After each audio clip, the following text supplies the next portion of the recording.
there guys and welcome, it is Niran here and today it's time for me to bring you episode number 13, perhaps unlucky number 13 of season 2 of our Leicester City career mode. Now getting underway straight away, in the background you are seeing me doing some scouting, sending a youth scout out to England, but also promoting a few of our young players from the youth academy there, including Marcus Karlgren, the Swede, and Sam Eastwood, and in the background you'll be seeing that they have accepted their contracts. But in the meantime, in today's episode we've got another 3 games for you guys. First up, we've got a Premier League game against Bournemouth, then an FA Cup third round tie against Scunthorpe, and then another Premier League game against Tottenham. Now in the background again you are seeing the youth players' stats and tributes. You can pause on them if you would like, but getting back to the games, it could be pretty tricky. Bournemouth are somewhat of a bogey team of ours, and they're doing very well in the league so far in this save. Obviously Scunthorpe in the FA Cup, we're wanting to, we want to win against those guys, but fatigue has been a massive issue so far. It could be a massive issue again in that game, and then Tottenham will always be difficult. In the background though, now you are seeing the top scorers list, and Riyad Mahrez, Jamie Vardy, and Brildol Dembolo all featuring in the top 25, but no one actually breaking into the top 10 of the Leicester squad. In very different circumstances though, in the assist list, both Ben Yedder and Jamie Vardy are in the top 4 for Leicester with 5 assists apiece. So both those guys doing very well in the assist list, but maybe Jamie Vardy today could hopefully get towards the top 10 certainly of the goal scorers list. Patrick Herman and Max Arnold are also in the top 25 of the assist list in the Barclays Premier League. So assists wise we're doing pretty well, but goals wise it's very much spread across the starting 11, and fatigue was unfortunately spread across the starting 11 going into today's first game of the episode. In the background there you can see Patrick Herman saying he's not up for this game against Bournemouth, only 2 days after the game against Norwich and only 4 days after the game against Burnley. So massive amounts of fatigue, huge stamina issues means a very changed squad. In the background you can see the extent of the changes. Riedewald, Moore and Chilwell all coming into the side, Drinkwater and Inler in 2, Kamano and Sisto will be the wingers instead of Mahrez and Herman, and Joe Dodu is into the side, starting in front of Ben Yedder and Mbolo. And it was Joe Dodu, with the first chance of the game, and he put it into the side netting there. His opportunity to perhaps get his first goal for the club in major competitions, but unfortunately hitting the side netting. Probably should have done better. After a bit of a scramble, Pione Sisto there, his shot is blocked by Joshua King, but certainly we got the better of the early exchanges. Into the second half though, and a big mistake from Tommy Elphick has allowed Joe Dodu to get onto the ball. Not got much in the way of support, so he's going to have to try and do something on his own, but it's a daft challenge there from Elphick, and that is a penalty. And Joe Dodu may have atoned for his bad finishing earlier on, because I think he's won a penalty after some good closing down from the Bournemouth free kick. Is a yellow card for the defender as well, but a silly challenge. He was running away from goal, and it's given Jamie Vardy the chance to put another goal in this season, and he has done. He makes it 1-0 against Bournemouth here. He scored 5 goals, I think it was, before today's game, and now he has made it 6 in his ambitions perhaps to get towards the top of the goal scoring charts. But Bournemouth are wanting a goal back here, and Andrew Sermon has played a lovely through ball forward to Callum Wilson. He's got too much pace for the defenders. Kasper Schmeichel is there to save, but on the rebound it is McDonald, the Bournemouth midfielder, who I think is actually glitched on this game, but that's irrelevant because it's a rebound goal. No amount of glitching would have made him more likely to score. It's fantastic play actually from Bournemouth, it has to be said, with just 10 minutes to go, exploiting Callum Wilson's pace. It was a lovely through ball from Andrew Sermon through the heart of the defence. There was no way my defenders were going to get back. Callum Wilson making things happen. In the end, Bournemouth gets a draw against us, and we still can't beat these guys. I don't think we've beaten them once in this save. Best players for us though in that game were Gökhan Inler and Danny Drinkwater, actually the 2 defensive mids, and you'll notice Drinkwater's been playing quite a lot more recently, and I'm wanting to bring him in because of how he's performing in real life. A moment ago you'll have seen that the transfer window is now open, but now you are seeing Richie Delat, given that the transfer window is now open, we're into January, Richie Delat has said he wants to leave, so he will be going up for sale,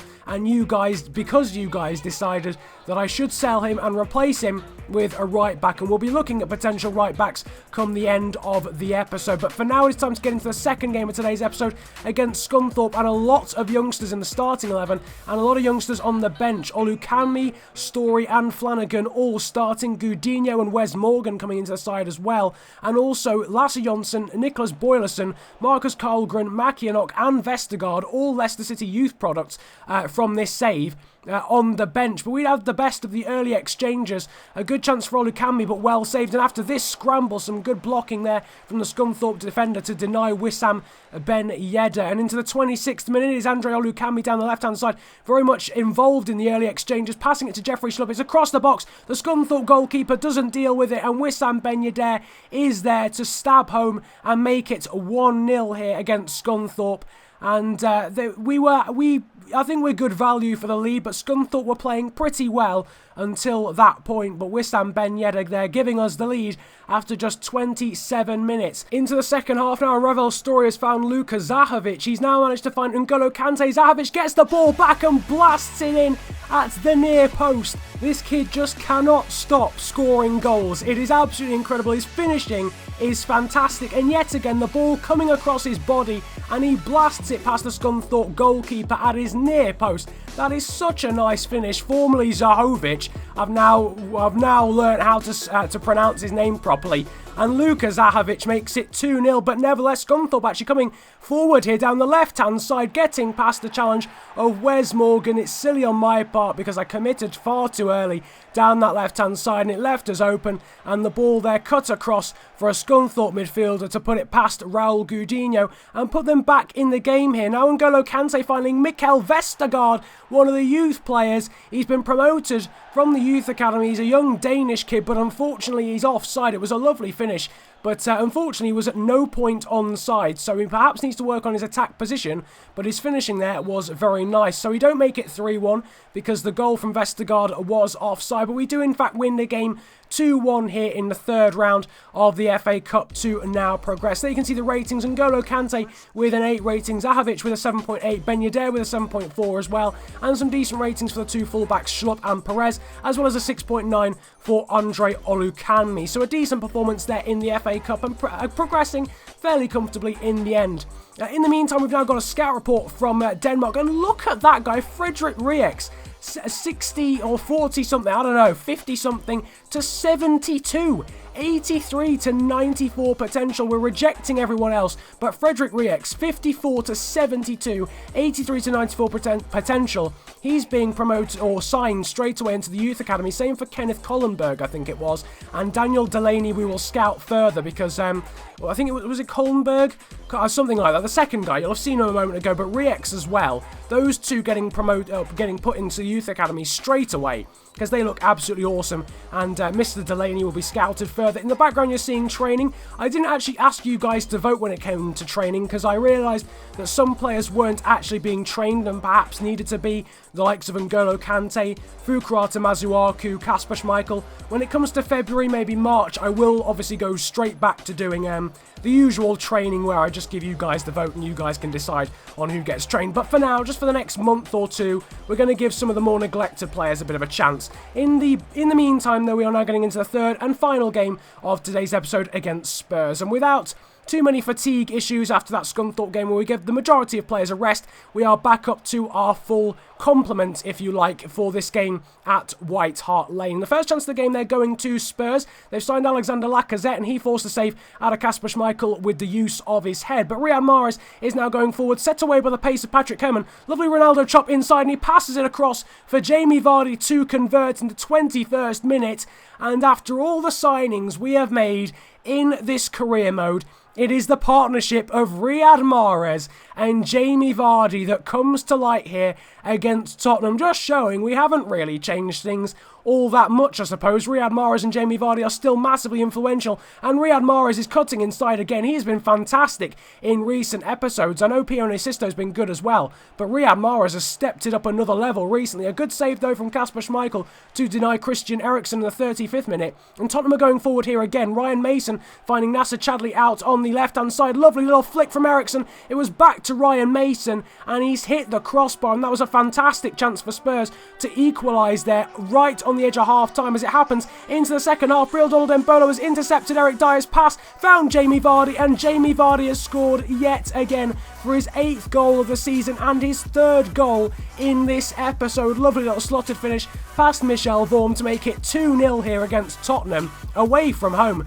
And what a result this is looking like so far. Jamie Vardy then picking up his brace after the assist from Mahrez earlier. He's now got an assist from Mbolo. Good save though again from Kasper Schmeichel, this time to deny the header from Danny Rose. Tottenham really throwing a lot of people forward there. Bad challenge from myself, mistimed. It did, I think, find one of the Tottenham strikers, but again, Kasper Schmeichel is up to the task from the resulting corner. Lamela swings it in, and it's cleared off the line by N'Golo Kanté. And that, man, he's just such an incredible player. I love N'Golo Kanté, single-handedly getting us Champions League football last season and clearing it off the line, doing his defensive duties as well, meaning we do keep a clean sheet and we do win the game 2-0. Kasper Schmeichel, unsurprisingly, getting man of the match. Well, actually, I suppose Jamie Vardy did score a brace, but he did make a lot of saves, did Kasper Schmeichel. Jamie Vardy, though, unsurprisingly, with a very good rating. A good rating for Mahrez as well. N'Golo Kanté, one of the heroes of that game, though, has told me that he's, or told us that he's not actually too worried about his position in the squad. You might remember about 3 or 4 episodes ago, he felt a little bit threatened after Maxi Arnold signed, but we've played him in the majority of games since. He's still very much a starting fixture of our squad. Drinkwater and Inler are still very much behind him in the pecking order. But talking of players that we are selling, well, after talking about a player we're not selling, now it's time to talk about players we are selling, including Delat, Wes Morgan, Fuchs, Fox, Bailey, Hamer, Watson and McCourt. We'll also be loading out the likes of Chowdhury, Barmby, Stankovic, Makianok, Jonsson, Karlgren, Boylerson, Eastwood, Vestergaard and Jensen as well. So basically all our youth graduates, as well as a few more Leicester originals on the youngsters department. And we're also selling quite a few players as well, including Richie Delat. And of course, having talked about Richie Delat, we now need to look at his replacement. We saw a guy called Dix a moment ago from Vitesse Arnhem. That's going to cause a lot of immaturity from me, but he is a very good young player, 80 potential, and also a Polish guy from Lech Poznan who looks pretty good as well. I think he's got 80 potential too, or 78 certainly. But the main thing is, I actually want to know, if you've got any young right-back suggestions, drop them in the comments section below. I don't want someone like Hector Bellerin, who's, maybe going to be a starting player. I want someone who's firmly a backup, maybe under the radar. You've probably not heard of him, and he's going to, sit behind Bruno Perez and be okay with that. I don't want him to come to me and say, I'm not getting enough game time. So that Polish guy looked really good. He's very much unknown, and yeah, would be a very good backup to Bruno Perez. Talking about Bruno Perez, actually, in the background, you're seeing a transfer offer coming in from Lazio, and this is the topic of today's question of the day. There will be a straw poll in the description below that will formally ask you this. But what I was wanting to know from you guys is, should I now give counter offers, for every player, for every single offer I get? Or are there certain players that I shouldn't give counter offers for? So a link in the description will take you to a straw poll, and it will simply ask, should I counter offer every single offer we get? Yes, no, or just be reasonable, just counter offers certain players or go really over the odds. So there'll be a link to that in the description below. I just want to know if you guys want me to freshen things up, maybe, if a team goes with an extortionate counter offer that I put on the table, maybe it'll freshen things up because I'll have to buy a replacement, all that type of thing. Drop it in the straw poll, which will be in the description below. In the background, you'll have seen the table. We are now up into 2nd place, and with a bit of breathing space as well, back into 3rd place. But nevertheless, hope you have enjoyed today's episode of Leicester City Career Mode. Feel free to hit the likes button if you did. Subscribe if you're new around here as well, and comment about enjoying the video if you enjoyed it that much. But nevertheless, hope you guys vote on the straw poll, and also tell me about what backup right backs you would like to see. Drop that in the comments section below too. It's been a pleasure ranting at you guys though today. Have a good day, enjoy yourselves, and goodbye.